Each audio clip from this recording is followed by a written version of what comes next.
and welcome to Atop the Fourth Wall, where bad comics burn. Believe it or not, there have been characters created by Rob Liefeld that didn't totally suck. Just most of them. Such is the case with Cable. Cable is the son of Cyclops and Madeline Pryor from an alternate future where the supervillain Apocalypse has taken over the world. You know, it's fascinating that a comic series like the X-Men, which is supposed to be a morality play on oppressed minorities, i.e. a reflection of reality, always seems to find ways of bringing in elements like aliens and time travel into their storylines. Anyway, the point being that this character, despite being one of the first characters to follow the Rob Liefeld pattern of pouches and impossible musculature, has survived to this day, second only in popularity to another Rob Liefeld creation, Deadpool.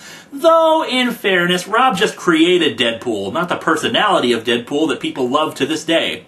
But we're not here to talk about the awesomeness that is Deadpool, so let's dig into Cable number 1.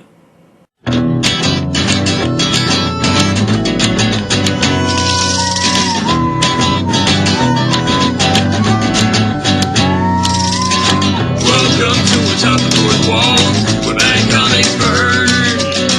Linkara's gonna teach you all a lesson you won't learn. Rusty, you're not the smartest. Liefeld, you're not an artist. Anyone who said a bad comic published, it could be your turn. Linkara, he's the man. Clutch, where's the birdie hat? Linkara, he has the magic gun. Where'd he purchase that? Linkara, coins, robots, Amazon, the drugs. Linkara, this comic sucks. Linkara.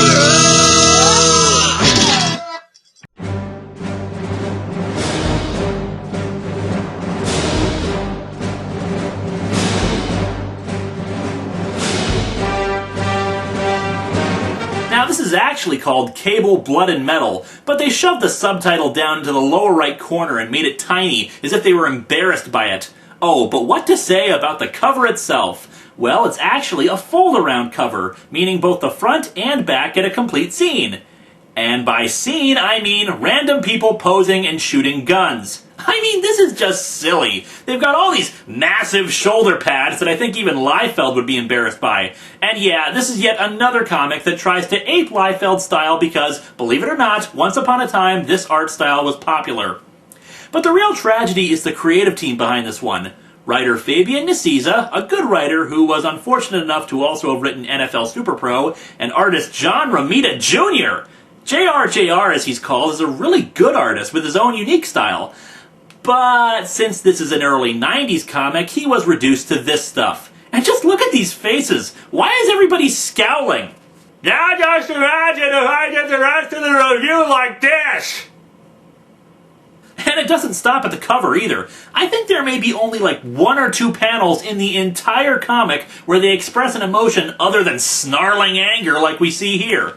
We open to a series of news reports, culminating in this picture of an explosion on the World Trade Towers. Okay, moving on then. What this sequence of events had to do with anything isn't really explained, since we suddenly cut to Iran, a decade ago. Amid all of this are the standard scenes of burning American flags and Ayatollah Khomeini. Wow, things you remember about the 80s. Transformers, Ghostbusters, Ayatollah Khomeini. Yeah, there are some things in the 80s that we wish we could forget about. Intermixed with the crowd are these dialogue balloons. Run it by me again. Why are we here? Because we're on a mission. But when you come down to it, why is anyone anywhere? The cover of your comic featured a character shooting multiple guns in random directions. Stop trying to pretend you're deep. You people all talk too much. My sentiments exactly. Wild Pack, it's party time. You know your jobs, so let's do them. But don't forget to have some fun, too! We'll meet up at the arcade later! Ah! 2 of these characters decide to have one of the worst expository exchanges I've ever read. Help me here, Hammer. We're in Iran, right? And we weren't hired to free the hostages, right? But we want the Iranians to think that's what we're after, right? To divert them from what we were hired to do, right? So I'm not the complete idiot you think I am, right? You couldn't be bothered to pay attention during what I'm sure was a briefing session earlier, to the point where you didn't even know you were in Iran! I don't even know who you are, and already I think you're a complete idiot! By the way, you may have noticed an art fail right here. Gun blasts that are just kind of floating in the air. Yeah, I know, they're supposed to represent an arm sweeping across while firing like that, but couldn't you at least have some motion lines or something? Otherwise, it looks like this guy's shooting a gun from his crotch. So, Cable's merry band of killers promptly frags the assorted people in the crowd. Yeah, they'll really be convinced you're here to rescue hostages when you've slaughtered everyone in the crowd, including the hostages! The group proceeds to some government building where they start setting explosives. Leaking info about our arrival was smooth, Nate. It made the Iranians think a Pentagon op was underway. A diabolical strategy! Cause an international incident and warn them of how and when you'll show up! Ingenious plan! You magnificent bastard, I read your book! Hostage saving would grease the ego. This pays the bills. Don't you just love likable characters like this? So they blow up the building and walk off, getting picked up by a helicopter. They ask Cable who hired them for this, whatever the hell this was, and Cable says it was some European businessman named Tolliver. Isn't it nice when a comic gives us no real characterization, plot details, or halfway appealing characters? It's what made me proud to grow up during the 90s. Dude, you will be totally hardcore if there was a comic that didn't feature any of those stupid dialogue balloons or plot points. It just had a guy shooting stuff. We could call it Blood Gun, yeah! Our completely pointless flashback ends and we cut to the present in Paris. A museum is busted into by members of the Mutant Liberation Front and... Really?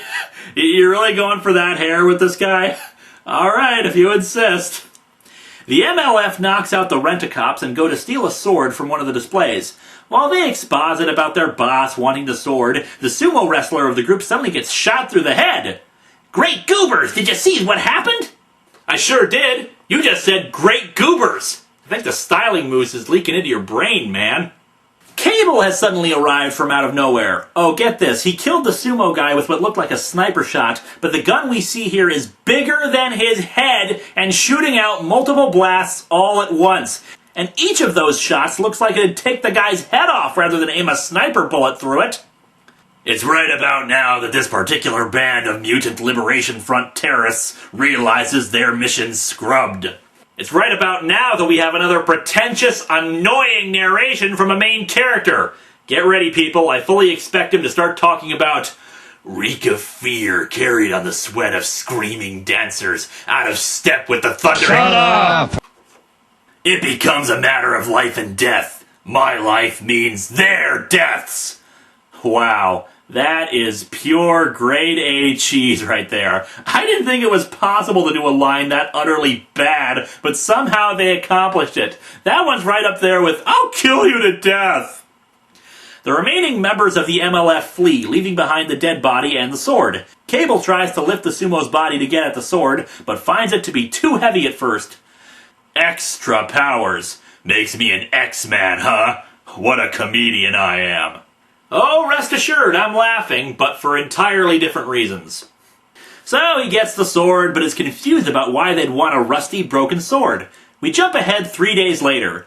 2 military types go into a secret underground base to see Kane, one of the soldiers who was with Cable in that stupid flashback. He's also given Wolverine's old codename of Weapon X.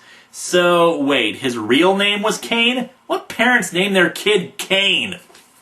So Kane here is testing out all his new cybernetic weapons, including his fingerbeams. His hands are also detachable and can launch out and hit things. The stumps of his arms can then shoot out energy beams. It's like they created a character entirely with the philosophy of, this will make a profitable toy. One of the generals shows Kane the security footage of Cable at the museum, but he's confused by the fact that Cable is the one attacking the MLF. See, the thing is, the Mutant Liberation Front is being bossed around by a clone of Cable named Stryfe, and since Rob Liefeld created Stryfe as well, that just goes to show that the man realized that creating characters was not his forte, so he just made up the same character twice. And since Kane knows that Stryfe is Cable, it confuses him even further.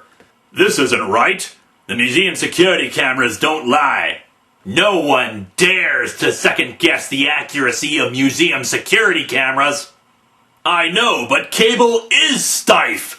Wait, what? Stryfe? Stryfe? His name is Stryfe! I guess I shouldn't be surprised to see a typo in this mess, but come on!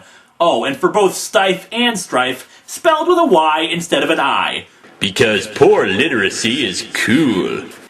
Anyway, Kane decides to get Cable's old gang back together again, because I guess they needed to justify the flashback. For some reason, this brings us back 7 years to two of them at a bar. But then we cut to today. Wasn't today 3 days ago? Are we still in the past? What's going on?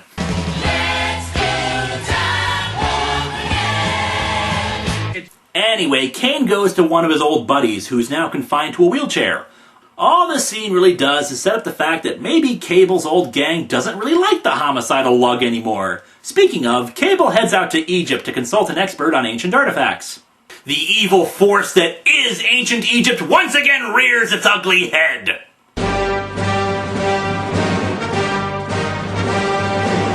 The expert explains that while the sword itself is unremarkable, the markings on the sword are similar to other artifacts throughout history. Some of these artifacts have been stolen already, but Cable gets a list of others to try to prepare for the MLF.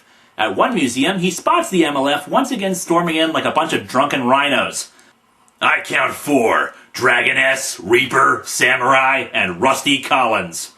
How embarrassing is it that when you're fighting alongside people named Dragoness and Reaper, that you have to introduce yourself as Rusty Collins? Rusty, a former member of the New Mutants. One of the ones that got away from me. A delusional lie. They all got away from me. Yeah, they couldn't stand your constant narrating! Oh, and by the way, he counts 4, yet there are clearly 5 people in this group, including this desert-hating fellow. Since I can't seem to find a place where they say his name, I'm just going to call him Anakin Skywalker. All I can do now, ellipses, is make sure none of them slips through my fingers again, ellipses. And the only way to do that, ellipses, is by clenching my hand into a fist. Who are you talking to? Are you gonna post this narration up on LiveJournal later? Are you writing a freaking book? Why the flowery prose? Why all the ellipses?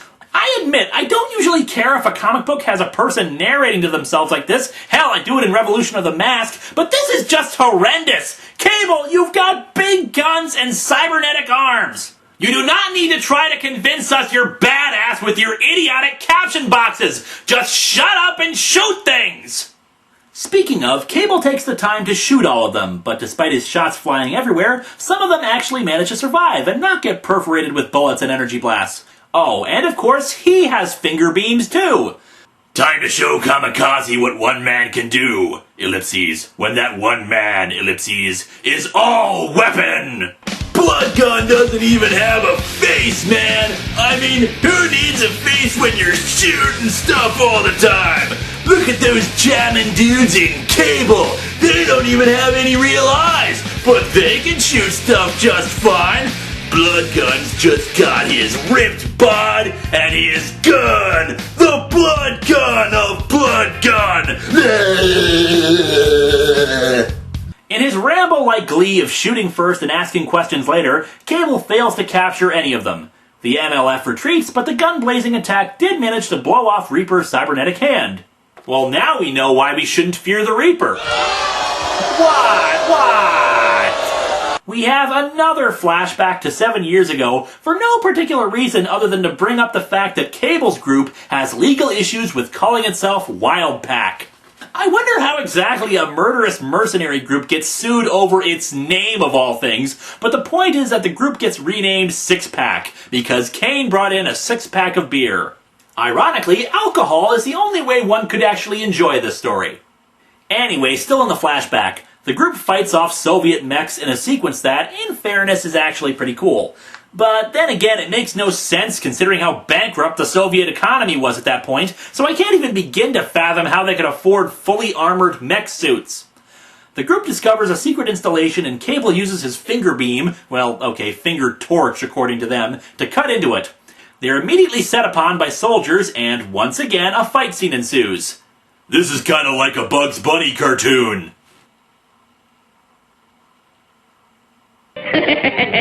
Oh, murder. So after more senseless killing, wow, anyone else having countdown-related deja vu here? The group proceeds further down the installation's hallways until they come upon a large chamber. I feel an Excedrin headache coming on. I've had one since this comic started. So, what's inside the chamber? Why, it's Stryfe! But here we see something that I'm surprised I haven't run into sooner while doing this show. Ladies and gentlemen, welcome to one of my comic book pet peeves. What we have here is a 2-page spread that's been put horizontally across the pages, so you have to flip the comic around in order to read it. It's just annoying and pointless. Let's presume, for the sake of argument, that this was a good comic. I'm reading along, enjoying things, flipping each page excitedly, but then I come across a spread like this. Now I have to be taken out of the story in order to flip it over and keep reading. And really, why? There's nothing about this page that couldn't be accomplished by just shrinking it down to one page and flipping it right side up. I feel embarrassed doing this, like I'm reading a porno magazine instead of a comic. Stryfe himself is just totally silly looking. He's got all this pointy armor on him that I guess is supposed to look threatening, but really it just makes you wonder how much mobility he actually has. And why does the cape flow up like that on the shoulders? Does he have like a harness or something to try to make himself look more menacing? And what's with all the pointy bits of the helmet? It just widens his head range by like 3 feet. Oh, and remember how in my Secret Defenders number 9 video I talked about human proportions? Yeah, Stryfe is roughly 12 head heights tall and, not counting the unnecessary bat ears on the helmet, 6 head widths wide. Which again begs the question, why bother with the 2-page horizontal spread for such a bad image? We once again cut to today, which was actually about 17 years ago, considering this was made in 1992, where Cable is trying to figure out what Stryfe's plan is while drinking hot cocoa.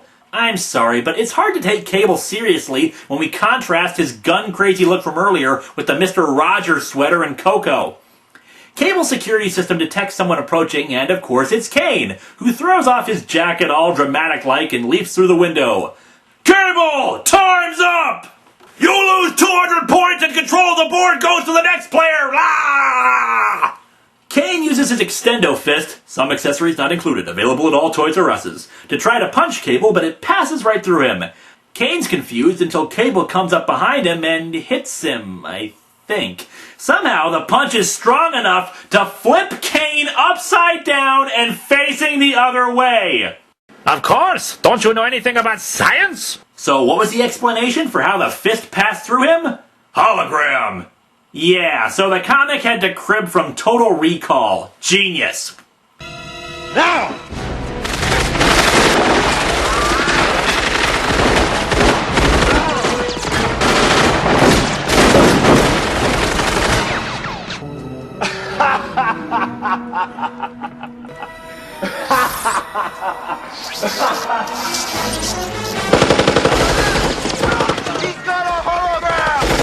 Cable demands to know what Kane wants, but Kane blasts Cable away with the power of fingerbeams.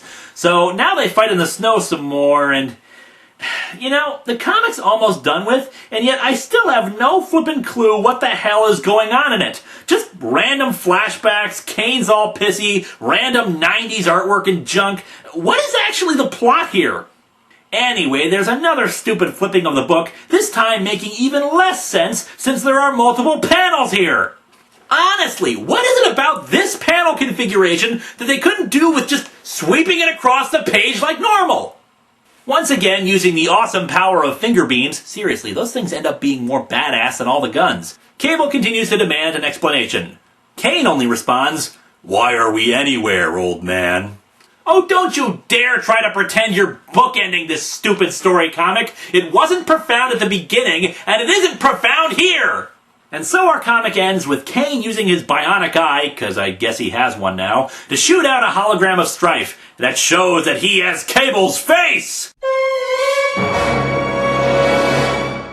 Which would have made for a dramatic reveal for this story if not for the fact that, according to Wikipedia, readers already knew about this months before. Oh, but to top off this dramatically unsatisfying conclusion, Cable feels the need to resume narrating. And now I know how Kane must have felt all these years, ellipses, like someone who's been lied to, ellipses. After reading this, I feel that way. I may have to reevaluate my judgment of Cable as a good character. Ellipses, and only one thing feels real to me right now. One thing I can reach out and grab hold of. The lifeline I've always had. My anger. Oh, finally a sentiment I can agree with. This comic sucks. The artwork is terrible, with either confusing jumbles for backgrounds and horribly drawn human beings. The story is weak at best and outright terrible in that I have no idea what's going on or why I should care, and the fact that it's actually over 40 pages long makes it worse. So in the end, what you should do with this comic is rip it a new... Hi, Cable. You that Linkara guy who's been making fun of my comic? Well, you gotta admit, this comic does suck on toast. Say, don't you have white hair? That's not important! What is important is that I teach you a lesson. Just like I needed to learn a lesson once. I needed to learn that, ellipses, the true strength of a person isn't found in soft, fluffy clouds or cute bunny rabbits, but in a tightly closed fist and the barrel of a gun, ellipses. But all... What's this? A magnet? No! No!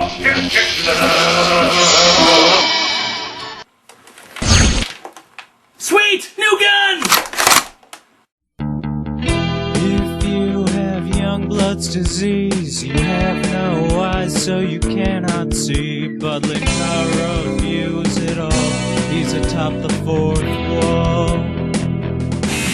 He has a magic gun, and now it's time to learn why all the bad comics have to burn. Like when Godzilla's playing basketball atop the fourth wall.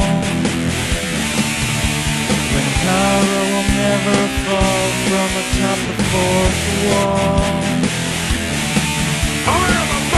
He's staying so tall atop the fourth wall.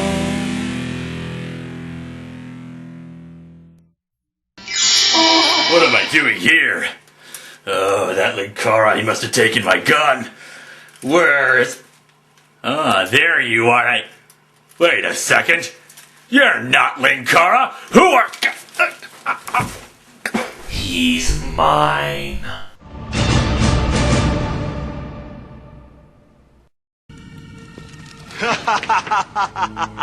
You think this is the real Quaid? It is.